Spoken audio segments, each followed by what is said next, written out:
building some wheels. These are hand laced by me. We've got profile racing hubs, 20mm axle.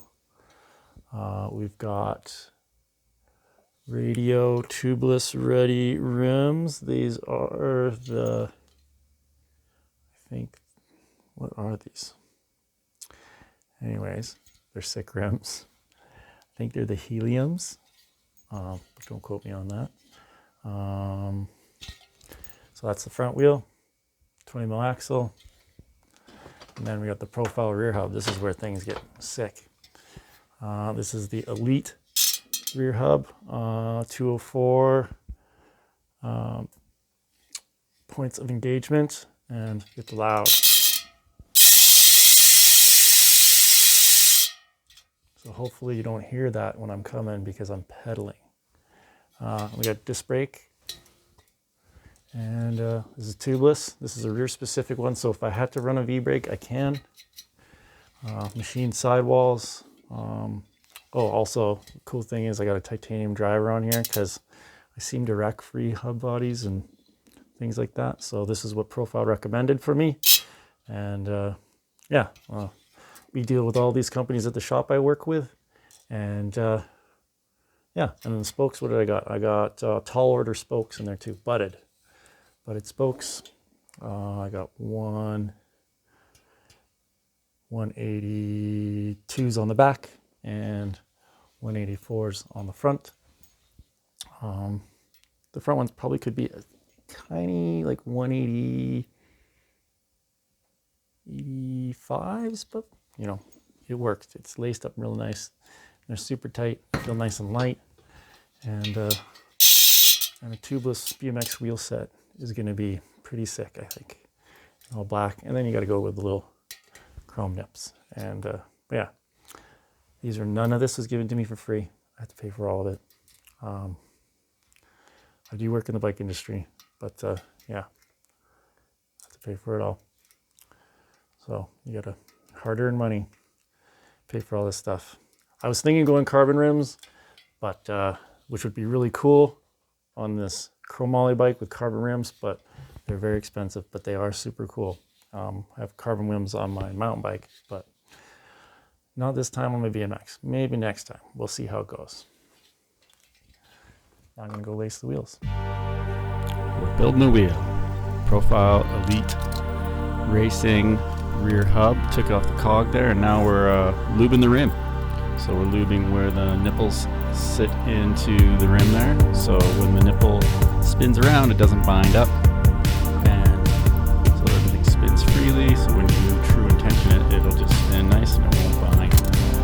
So did all that. And now we're going to put some spoke prep on there. That's kind of like a Loctite. That works really well. Kind of holds those spoke nipples from rattling loose and keeps everything nice and tight. Just put a little dab on there. Just put a little bit in the lid and then spin around. So now we're lacing it up. I usually just do one at a time. Kind of got a pattern. I've done this quite a bit for my job. So just going around, just dropping them in as we go. Every fourth one. Kind of look like a factory worker now, just grabbing it, sticking them in there. And flip the wheel, and then we're going to do the other side.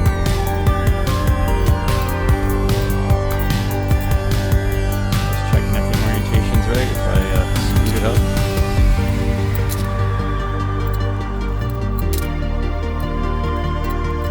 So lacing them on there with some brass nipples, because they're going to be good for this application for being beat up and race, and jumps being bagged and things like that.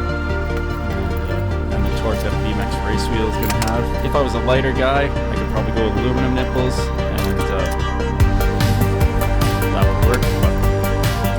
And I like the brass ones because they just seem to be a little more durable if you're protruding a lot. And it works really well. When they spin, they don't bind as much. So lacing it all up.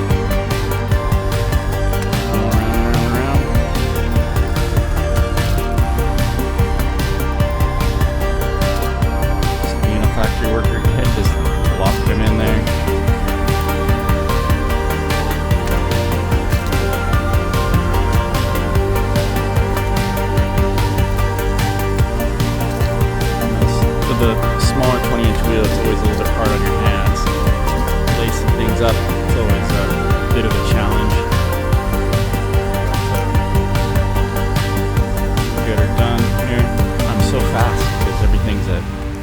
something percent speed. And look at that, it's laced. Next, we're got it in the true stand, and we are tensioning, and we'll just kind of getting around 0, so getting everything so the nipples are threaded on, so just there's maybe 1 thread exposed or maybe none, depending on like how short the spokes are. But I think this one was, the spokes were perfect length for it, so you don't see any of the threads, anything like that, so you just thread all the way around and get it to a base point. We've got the Wheelsmith nipple driver in there. You can just spin around on the back and do it super quick. Some people use like a hand drill too, which works really well. This is a little slower, maybe a little bit more methodical. And so go all the way around. And of course, I'm looking very fast because the speed is cranked up to the max here. Because if you just watch me do this, it probably takes me about half an hour, 45 minutes to build this wheel on its own. But going all the way around, because every spoke needs to work together and as a homogeneous unit to make, keep you upright and bag those jumps and everything like that and spin around. So now we are got it all set now. So now we're going to start doing light true, kind of make everything okay, and then we're going to be tensioning. Just going all the way around, just probably quarter turn all the way around, just ding, ding, ding, ding, ding, ding, all the way around. I've built a few wheels in my time, and I think on bikes I currently own, I think I've built on, I think I've got 1, 2, like 4 of my bikes I've built all the wheels. Some that came pre-built, but the hand-built ones are kind of nice because they just stay tensioned longer, and you can kind of tweak things. You can adjust spoke tension, you can just change the spokes what you want. You can have different colored spokes, different butting, all that stuff. So just going around, tensioning it equally all the way around so everything is nice and happy.